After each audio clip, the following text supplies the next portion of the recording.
Васил Стојанов Стојков Аџаларски е војвода на внатрешно-македонската Одринска револуционерна организација во Скопскиот револуционерен округ од поелинденскиот период. Неговата револуционерна дејност дошла особено во израз во Скопскиот револуционерен округ и Скопската околија во периодот помеѓу 1905 и 1908 година. Селаните немале сопствена земја, поради што влегувале во договорни односи со беговите од кои земале земја под закуп.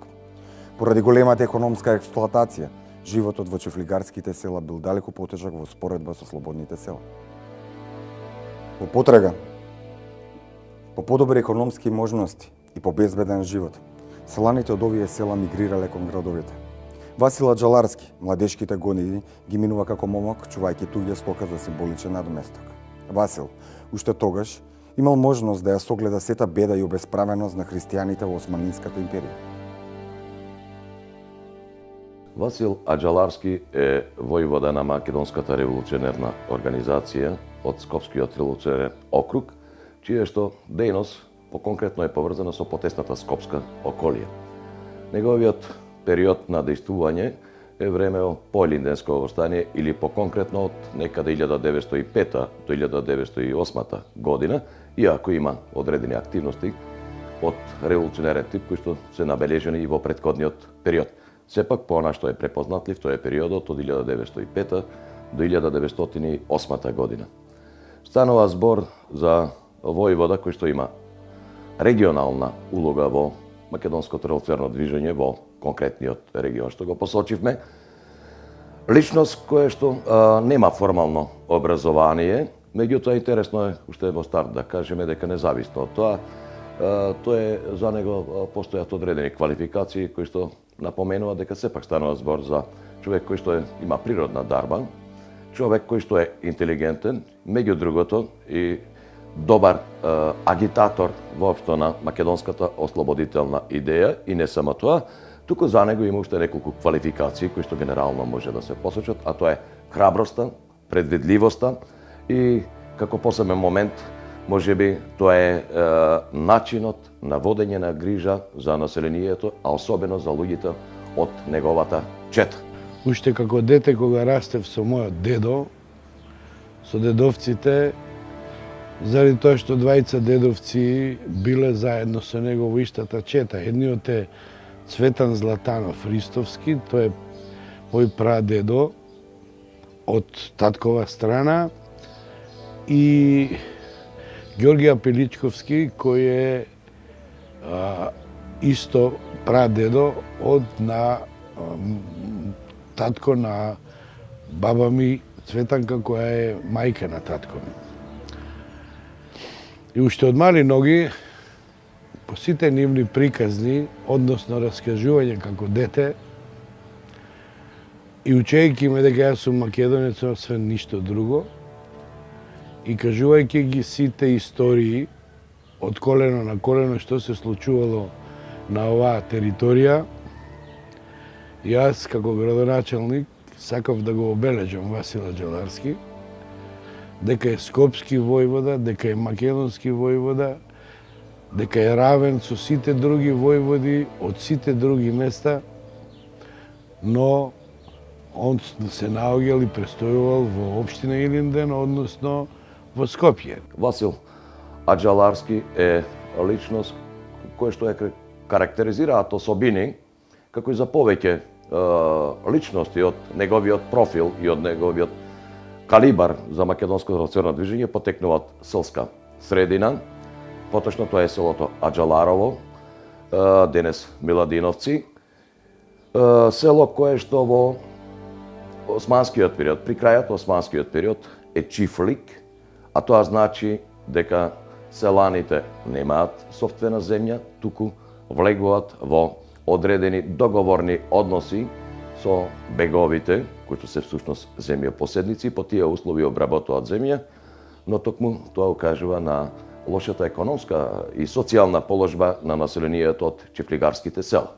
Токму тој потекнува такво чифлигарско семејство, при што знаеме дека раната младост ја минал во своето село како момок, или поинаку кажано како измеќар кај повеќе бегови и како пастир кој што напасувал туѓа стока, но токму поради таа лоша економска положба, голем дел од околните скопски села, па и во подалечните региони во Македонија почесто мигрирале кон градовите, во надеж за подобар живот, во потрага по подобра перспектива и се разбира заради безбедносните услови кои што сепак во градовите биле нешто подобри. Од тука и неговото семејство во 1901 година се преселило во Скопје, но независно од тоа што ова семејство дошло во Скопје, тој понатаму продолжило да се занимава со земјоделска активност, како што впрочем се занимавало најголем дел од населението во Скопје. Во 1902 година Аџаларски бил откриен од османлиските власти и при тоа е осуден на 5 години затвор. Казната затвор ја издржува во скопскиот затвор Куршумлијан. Во февруари 1903 година Османлиската империја под притисок на големите сили за да го превенира престојното Илинденско восстание ги донесува така наречените падарски реформи, со која била предвидена мерка амнестија на политичките затвореници. Аџаларски, кој дотогаш одлежал 11 месеци затвор, бил амнестиран. Целта на оваа организација, како што е општо познато, е извојување на политичка автономија на Македонија во рамките на Османлиската империја преку едно сеопшто восстание и се разбира, заради постигање на таа цел е нужно да се создаде и соодветен кадар кој што треба да ја поведе вооружената борба. Во прво време, првите вооружени групи на Македонската револуционарна организација пред да се создадат четите всушност е така наречената милиција или популарно и неофицијално наречени терористи.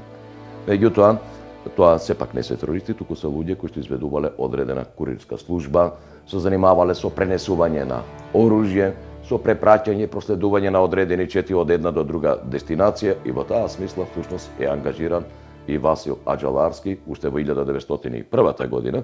Всушност Скопскиот окружен комитет го согледал неговиот природен интелект, но и неговата родолюбивост и неговата желба да се вклучи во македонското револуционарно движење, па оттука го ангажирале како младинец во Скопје и во неговата околина, токму во функција на пренесување на оружје и како курир, при што како резултат на таа активност, некаде во почетокот на 1902 година, тој ќе биде откриен од османските власти и ќе биде осуден на 5 годишен затвор. Меѓутоа, како последица пак на падарските реформи од 1902 година, кога заради превенирање на престојното восстание во Македонија под притисок на големите сили, Османската империја презела известни реформски чекори и зафати во Македонија, меѓу другото е предвидена и политичка амнестија за престапниците од политички карактер. Во таа смисла и Аџаларски, кој што одлежал 11 месеци од својата казна, во првата половина на 1903 година е ослободен и пуштен од затвор.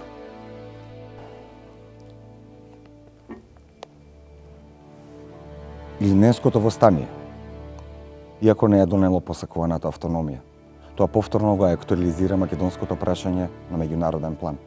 Поради тоа биле донесени мирштевските реформи, кои наводно биле насочени кон смирување на состојбата во Македонија.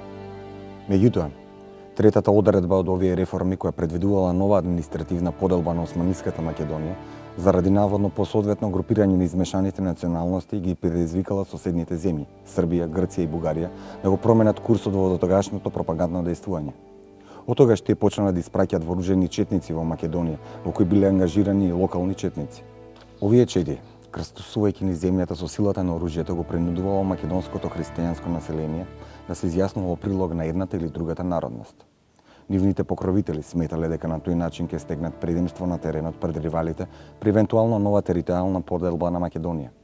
А тоа подоцна треба да им послужи како аргумент при конечна поделба на земјата. На тој начин, мирштетските реформи, наместо мир и стабилност, предизвикале жесток внатрешен конфликт кој бил инспириран и раководен однадвор. Кога Аџаларски излегол на слобода, во Македонија состојбата била на прагот на восстание. Всушност, додека тој се уште се наоѓал во Скопскиот затвор, Централниот комитет на Македонската револуционарна организација донесол одлука за кревање на восстание во текот на 1903 година. Во таа смисла, периодот февруари и март, кога веќе се прогласуваат и почнува имплементацијата на така наречените падарски реформи, во Македонија имаме предвостаничка состојба затоа што одлуката веќе е донесена, иако не е утврден датум од која ќе се крева востание. И во тој контекст забрзано почнуваат да продираат чети во Македонија, и оние постојните, меѓутоа се мобилизира и кадар од претходните активисти на организацијата. Со оглед на минатото на Аџаларски, затоа што претходно веќе бил ангажиран во македонското револуционерно движење, тој веднаш по излегувањето од затвор заминува во илегала, при што се придружува кон околните чети и во таа смисла се врзани неговите први активности. Тоа е неговото учество во Кумановската чета, кое што некаде кон месец мај почнува да развива една посилна активност во источните предели на Скопската котлина. Меѓутоа, како резултат на еден судир со османските војски, ова чета ќе биде разбиена, незиниот војвода ќе биде ранет и тоа ќе придонесе до практично растурање на четата, при што знаеме дека Аџаларски тогаш го презел војводата и практично од Свети Николско го однел до Бугарија, каде што војводата потоа останал на лекување, а тој по известно време се вратил назад во Македонија. Меѓутоа веќе не можел да се поврзе со четите и на некој начин повторно се вратил во Скопје, оддавајќи се известно време на полуилегален живот со оглед на тоа што претходно веќе бил компрометиран, што значи морал да се прикрива, но во секој случај тоа не значи дека неговото останување во Скопје значи и повлекување од револуционерното движење, напротив, доправа следува неговиот ангажман. Во периодот додека бил со него, изворите бележат една значајна битка на Аџаларски со османлиските сили. Конкретно, кон крајот на 1904 година, дружината на Аџаларски, движејќи се кон село Ибримово, денешно село Петровец, наишла на османлиска заседа при што дошло до судир. По неколку часовната битка, Васил со своите другари си пробил пати преку ноќ, заминела кон Блатија, мочуричниот предел од источниот дел на Скопската котлина. Во меѓувреме, куририте донеле информација дека во тој правец се упатил еден конјанички одред од Скопје. По ова, Аџаларски сватил дека им предстои нова сериозна битка со османлиските сили. Затоа преку ноќ се вратил во селото Ибримово и се утврдил во тамошната кула. Утрото, селото било опколено од османлиски војски кои започнале да ги пребаруваат куќите и да ги малтретираат селаните за да откријат каде се комитите. Меѓутоа, во случајот селаните не знаеле за маневрот што го направил Аџаларски преку ноќ и дека тој се сместил во кулата во нивното село. Во моментот кога еден жандар се појавил на вратата од кулата, тој бил повален на земјата од еден истрел. Набрзо потоа, аскерот ја опколил кулата и започнала престрелка со опколените комити. Судирот кај кулата во Ибримово траел цел ден. Приквечер, под заштита на темнината, комитите фрлиле неколку бомби и најурич исчезнале кон полето. Следното утро османлиските војски довеле артилерија. Меѓутоа во кулата и околу неа немало ни трага од комитите. Овој настан во Ибримово долго се паметел и прераскажал меѓу селаните. Потигнати од оваа приказна и херојскиот подвиг на Аџаларски, Христо Матов и Георги Баждаров во 1917 година заминале за Ибримово за да ја видат споменатава кула и изворно да ја слушнат приказната од селаните. Кога ќе влезеш во некоја револуционерна борба, во некое востание, во некои герилски активности, понекогаш мора да направиш некои акции кои едноставно ќе влијаат на твојата популарност. Тоа е докажано во историјата. Сега ние се наоѓаме во еден период кога Аџаларски делува по Илинденското востание, значи по поразот. Илинденското востание без разлика на позитивните нешта што ќе ги донесе во иднина за македонската мисла, за македонската национална свест, за нашата идеологија, сепак мораме да признаеме дека било еден страшен војнички пораз на македонската револуционерна организација. Но како и да е, четите по востанието успеваат некако да се вратат по војничкиот пораз и да делуваат на терен. Но, за повторно да станеш популарен кај народот, тој да говори за твоите дејанија, мораш да направиш паметни востанички или герилски акции. И таков е случајот со четата на Аџаларски. А конкретно 1904 година тој со својата чета заминал на кај селото Ибраимово, денешен Петровец, меѓутоа паднал во османлиска засада, за среќа, успеал да се извлече од истата и заминал во источниот дел на Скопско поле, каде што имало мочуришта. При тоа бил информиран дека османлиите праќаат поголема воена потера и тој прави еден потек кој што ќе се покаже како мощен и интелигентен. Именно се враќа кон селото Ибраимово, односно Петровец, влегува во истото и со четата се засолнува во локалната кула. Османлиската војска влегува во селото и почнува да го малтретира населението, барајќи го Аџаларски и неговата чета. Селаните за нивна несреќа, бидејќи знаеме секогаш кога војската влегува во некоја потера, таа се однесува многу непристојно, многу жестоко кон населението. Меѓу селаните немале никаква информација дека четата на Аџаларски е скриена во кулата. Меѓутоа, еден османлински жандар се појавил пред вратата на кулата и бил убиен од страна на комитите. И тогаш османлиските војски и жандармерија ја околува кулата и почнува една жестока еднодневна битка. Се согласно со традицијата, обично комитите навечер се обидувале секојаш да ги пробиваат османлиските блокади, така ќе се обиде и Аџаларски. Со неколку бомби на јуриш тој успева да ја пробие блокадата, која што интересно османлиите не забележале дека четата успева да се извлече од нивната блокада. Следниот ден османлиската војска донесува засилување, односно донесува артилерија за да се пресмета конечно со четата и тие тогаш стануваат свесни дека четата едноставно ја нема. Заради ноќта и успешниот пробив, комитите успеале да се извлечат. Ова е придонело за зголемување на популарноста кај народот во однос на името на војводата Аџаларски. Именно многу години после овој настан во селото и во околината се раскажувало за успешното пробивање на блокадата од страна на комитите. Имам еден сличен случај во село Мирковци.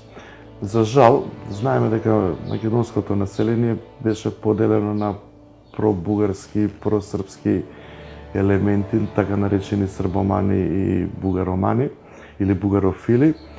Аџаларски кој ќе дојде во селото Мирковци на Скопска Црна Гора, ќе биде предаден од еден просрпски човек во местото и османлиите ќе дојдат и ќе го опколат во неколку плевни куќи каде што била распоредена неговата чета. И сега интересно е, поучени од тактиката на комитите, навечер да се обидуваат да ја пробијат блокадата, османлиите понудиле некој вид на амнестија, имено да се предадат комитите и да добијат поволности заради тоа нивно предавање. Аџаларски одговорил храбро дека живи нема да се предадат, а единствен начин да бидат во османлиски раце, османлиите да ги соберат нивните мртви тела. Тогаш почнува една османлиска воена акција со една интересна тактика преку потпалување на куќите и плевните каде што се наоѓале комитите. И тогаш се случува нешто мощно интересно, една доста интересна тактика за да се привлече вниманието на османлиите и истовремено да се збунат. Имено Аџаларски почнал да наблюдува заедно со неколку комити во кој правец би можеле да се изведе извлекувањето, односно пробивањето на блокадата, а за да ја замајат османлиската војска, еден комита почнал да свири на гајда и неколку комити се сфатиле на оро. Османлиите биле збунети, едноставно се зачудиле каква дрскост покажуваат нивните противници, едноставно покажуваат некоја бестрасност, подготвени се да загинат и така натаму, а не сваќајќи дека тоа бил еден тактички потек. дека осмалиите се бавеле со ова што не го виделе во претходниот период, опколена чета да игра оро, а Джаларски забележал каде може да биде направен пробивот на блокадата и тогаш со онаа тактика преку фрлање на бомби и јуриш успеваат да се пробијат од блокадата кај во селото Мирковци. Значи повторно успева навечер со фрлање на бомби и со јуриш да излезе од осмалиската блокада. И овој случај исто така како оној во селото Ибраимово, односно денешно Петровец, долго време се прераскажувал помеѓу селаните и во околината на селото Мирковци. Што значи дека Аџаларски успела да го наметне своето име, да го наметне своето влијание преку војни активности, но и преку пробивање на осмалиските војни блокади и на тој начин едноставно да покаже дека не само што не се плаши од смртта, бидејќи знаете, кој ќе се влезе во револуционерна активност, смртта е едноставно придружник на таа активност.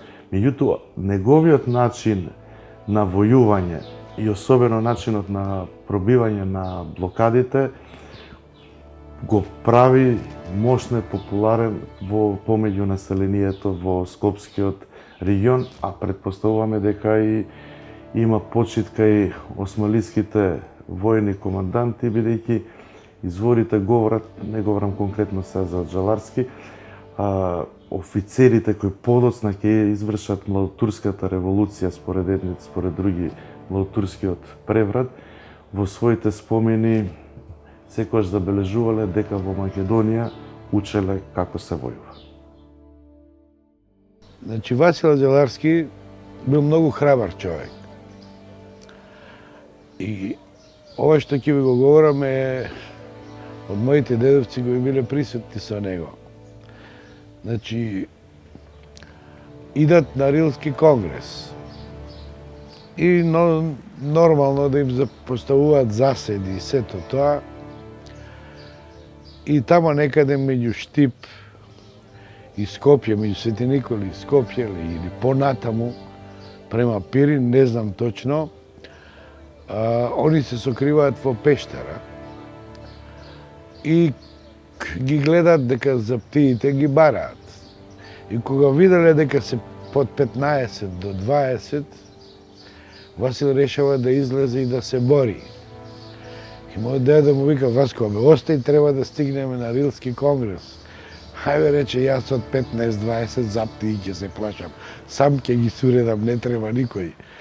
И дедо ми не му дозволува се борат, така речено, заедно, за да не излезе, да се појави и за да стигнат на Рилски конгрес. И тоа е една вистина која ние ја говориме после. Ајде бе, Васко сам на 15-20 не се плашил, ние на 1 или 2.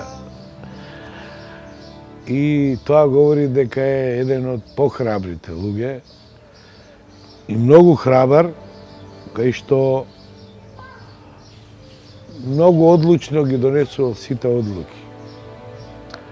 Втора работа која години се говореше е како во селото Ајватовци они се на состанок во една куќа која била под Доридот.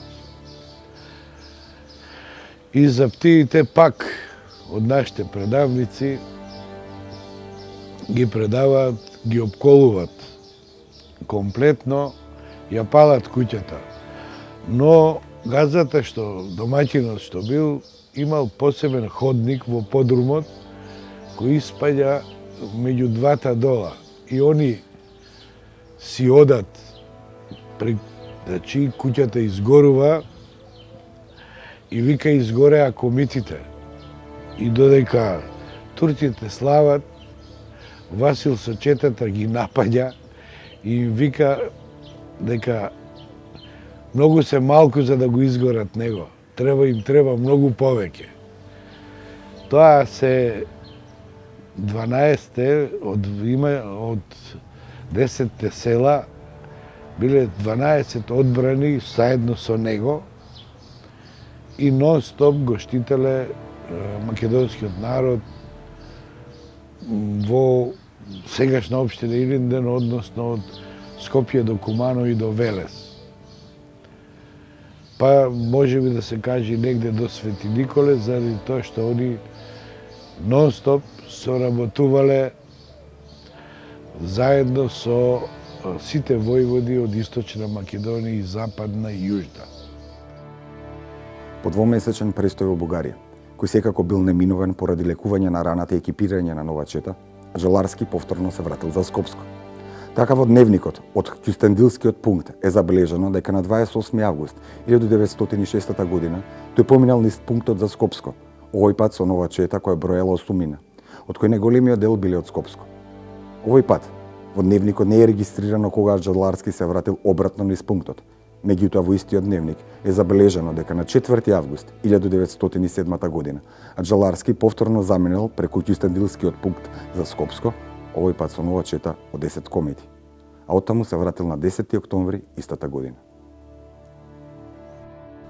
Изворите и литературата бележат вкупно 18 судери на Васил Аџаларски со османските власти и другите пропагандистички чети кои што действувале на просторот во Скопската околина. Меѓутоа, сите тие се од различен карактер. Во основа станува збор и го квалификуваат како војвода кој што имал карактер и тактика и знаел во соодветен момент како да се постави и како да се однесува. Меѓутоа, кога е во прашање судирот со српските чети и српската пропаганда, мора да одбележиме нешто друго, во смисла на она што Скопскиот окружен комитет, а во известна смисла во тоа инволвира на индиректен начин и самиот Аџаларски, покрај тоа што се спротивставувал на српските чети, кои што се продолжена рака на српската политика и пропаганда, е во конфликт и со бугарската екзархија во Скопје, која што всушност пак продолжува која што всушност представува продолжена рака на бугарската пропаганда и на бугарската политика во Македонија. Со оглед на фактот дека Скопскиот екзархиски митрополит цело време всушност е во функција на таа бугарска политика, од тука севкупната политика на Скопскиот екзархиски владика всушност се нашла на мета и на Македонската револуционерна организација, бидејќи всушност тоа се коси и со нејзините принципи. Во таа смисла во 1907 година Скопската митрополија isfrlila od работа од училишните места повеќе учители кои што биле припадници на Македонската револуционерна организација и тоа провоцирало еден конфликт помеѓу митрополијата и окружниот комитет на Македонската организација во Скопје, а во таа функција индиректно е вклучен и Васил Аџаларски. Имено од едно писмо на екзархот, на бугарскиот екзарх од Цариград, до министерот за надворешни работи и вероисповест на Бугарија од крајот на 1907 година, дознаваме дека тој конфликт ескалирал до степен што, како што стои во писмото, дека Скопскиот окружен началник се заканувал директно дека ќе ги ликвидира сите представници на бугарската митрополија во Скопје, затоа што застанале на патот на организацијата, исфрлајќи ги низините учители од работа во училиштата кои што биле под покровителство на екзархијата во Скопје. Во таа смисла, значи, имаме и едно поинакво действување на Аџаларски, за кој што обично во дел од литературата се споменува како само човек кој што провоцирал судери со српските чети, меѓутоа овде гледаме дека тој всушност од друга страна директно се заканува и на екзархиските власти во Скопје, и црковни, и училишни, токму заради тоа што нивните интереси се косаат со интересите на Македонската револуционерна организација, а таа всушност е организација која што уште од предилинденскиот период имаше прокламирани и прифатено јасни начела дека ќе се спротивстави на сите надворешни пропаганди во Македонија кои го обеслабуваат македонското население во неговата борба против заедничкиот непријател, а тоа е османските власти. Од друга страна, треба да се истакне дека во исто време организацијата во Скопје и низините раководители и војводи често биле во судир со Скопската екзархиска митрополија, под чија духовна юрисдикција бил најголемиот дел од христијанското население во Скопје. Судирот доаѓал од таму што администрацијата на Скопската екзархиска митрополија действувала како покровител на бугарската пропаганда. Присто често ги отпуштала од работа учителите, членови на организацијата кои се јавувале како опоненти на екзархиската црковно-просветна политика во Македонија. Впрочем, активистите на организацијата, уште од незиното основање, постојано настојувале да ја преземат контролата врз екзархиските црковно-училишни институции во Македонија, за да може да ја искористат незината инфраструктура за ширење на своите идеи во прилог на македонското ослободително дело. Поради тоа, помеѓу комитетите на организацијата и екзархиската администрација постоеле тензии, кои во одреден период ескалирале до висок степен. Една таква ситуација е забележана и во Скопје кон крајот на 1907 година, кога скопски околиски војвода бил токму Васил Аџаларски. Знаете, турците биле највеќе стационирани во Миладиновци, во Аџалари. Тамо била турската банка. Значи, златото го носеле тамо. Има една вистина, кога од Скопје носеле со 6 камили злато. И двете камили им се губат овде во Илинде. Залутуваат, пошто само едном си имал сумоземен пат и во маглите залутуваат. И доаѓаат кај еден човек од тука. И овој ги растовара во шамакот, го симиња златото и ги пушта камилите. И овие турците прават голем зулум тогаш. Убиваат, не знам точно, 8 луѓе, мислам. И за каде е златото? Но не го наоѓаат златото.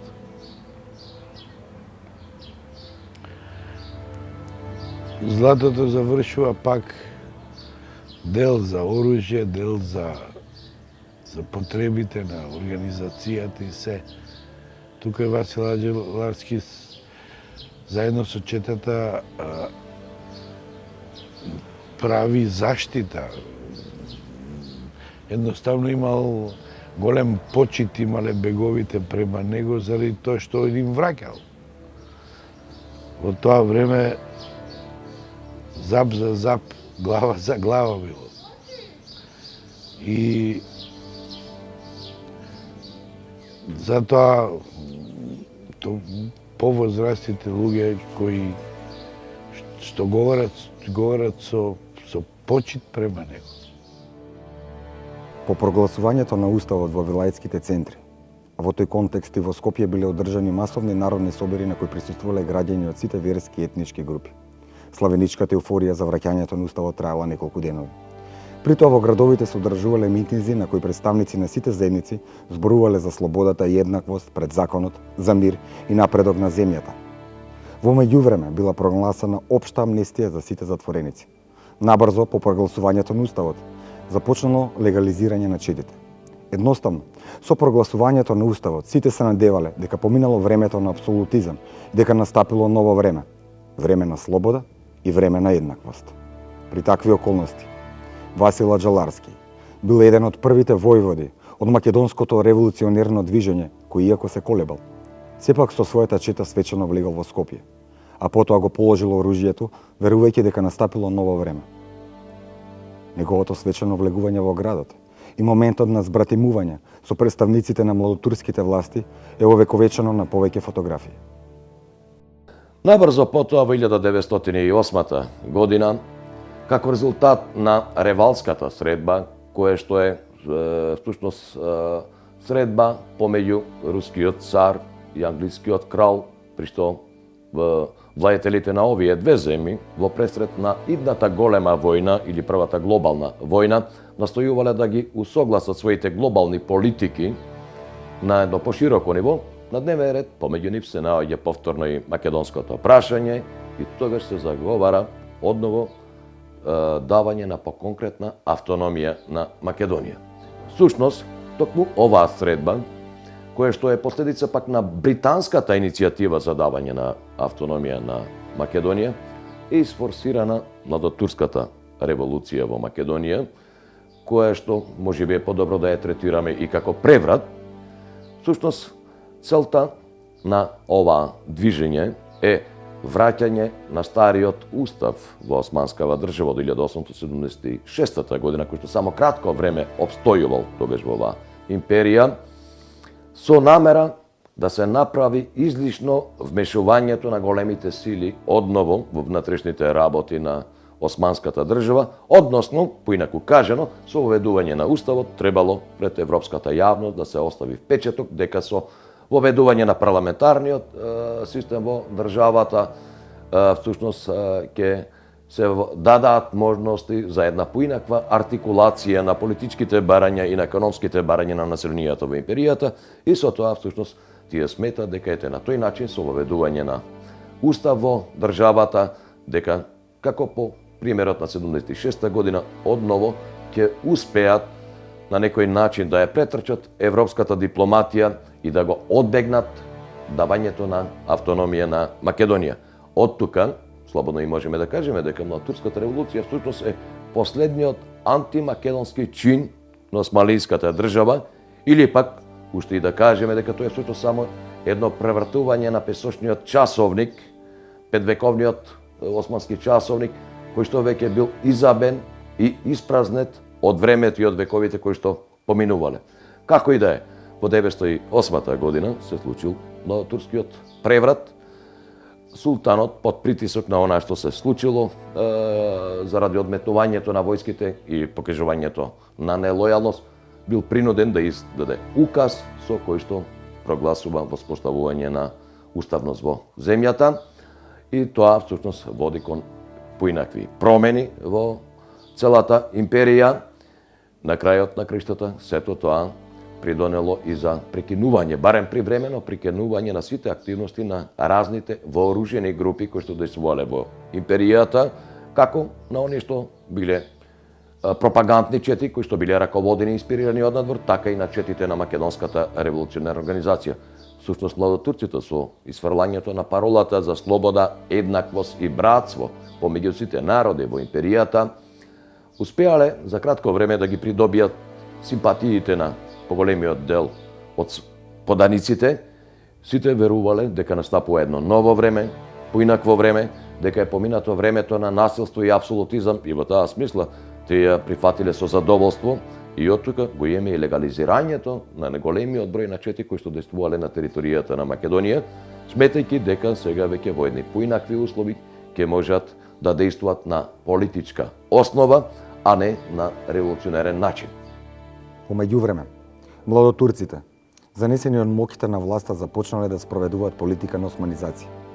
При тоа донеле низа реакционерни закони, при што особено треба да се нагласи законот за забрана на политички организации со национален предзнак, како и законот за безделниците и за разоружување на ненаселението.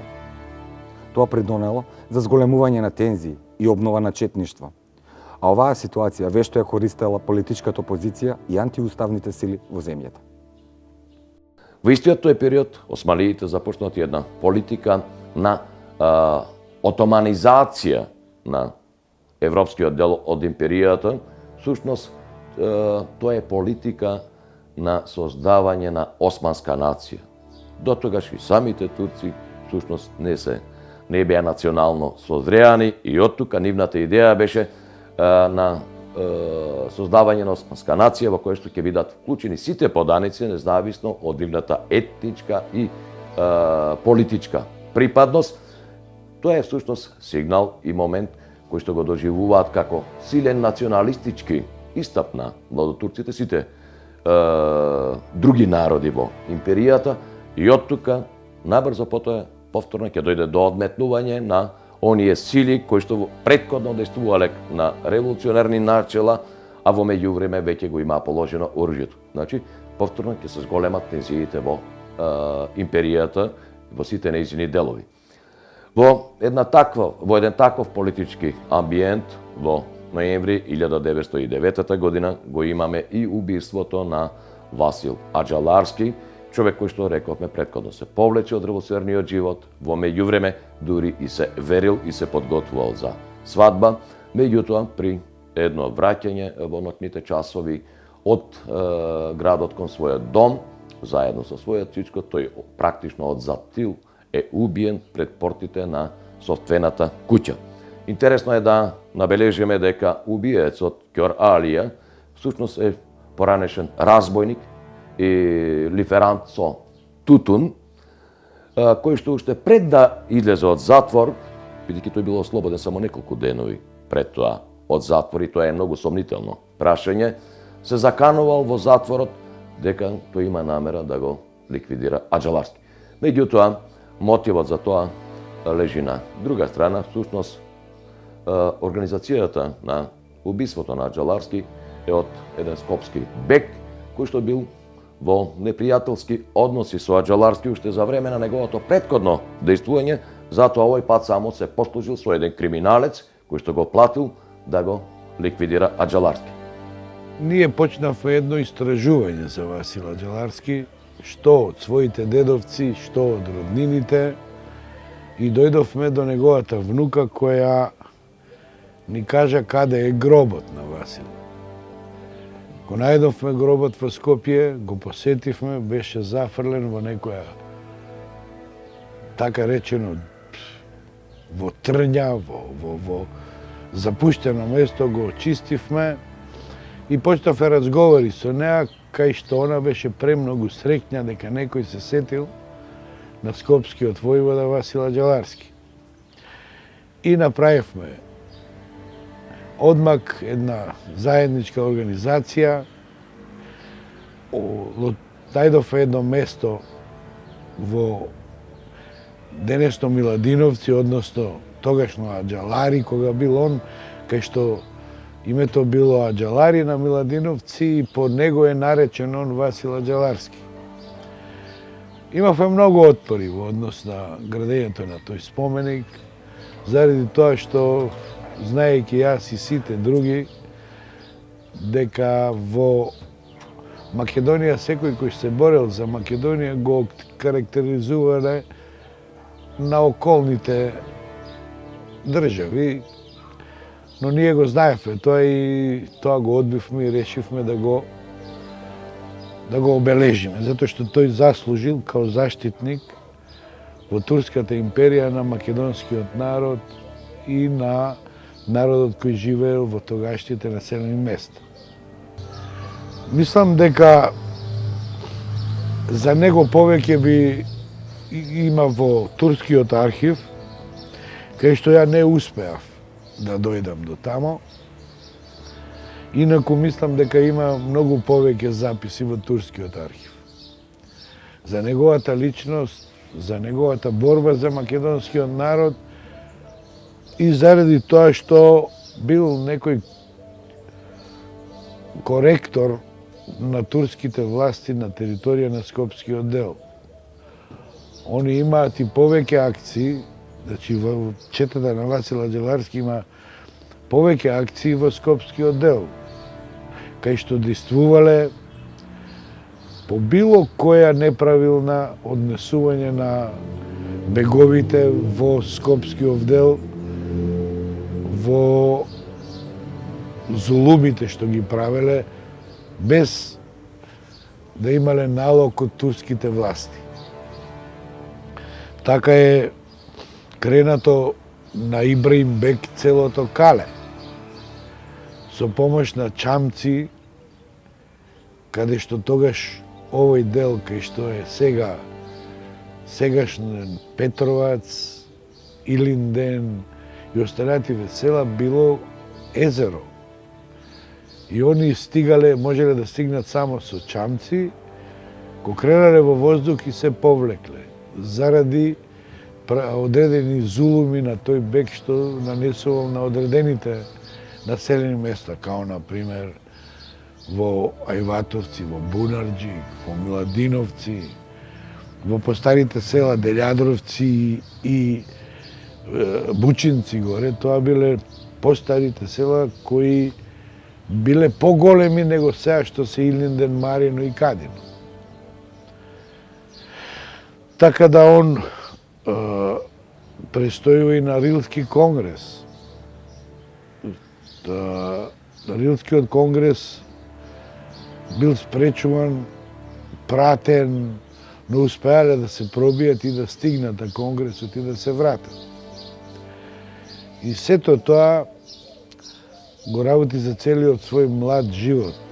Значи, он бил млад војвода, неоженет, кои сите му говореле дека треба да основа фамилија, треба да сето тоа да го среди, но на него побитна му била Македонија од сето друго.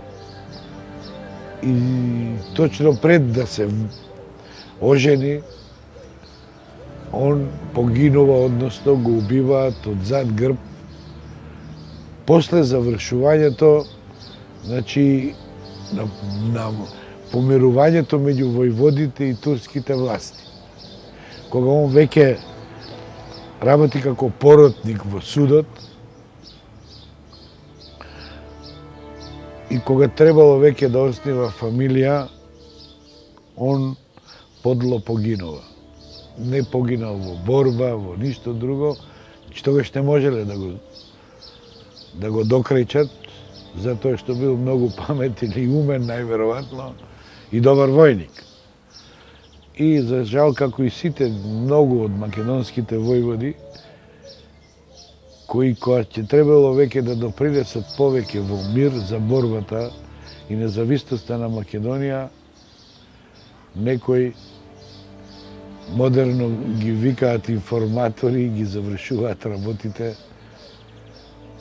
И сите така, како и он што погинал, така и многу македонци кои се бореле за денешна независна Македонија, ги дале своите животи, за жал од своите предавници. Како и да е. Васил Аџаларски за времето на своето действување оставил добри спомени меѓу населението не само како храбар борец, туку и како одличен агитатор, иако не бил образован.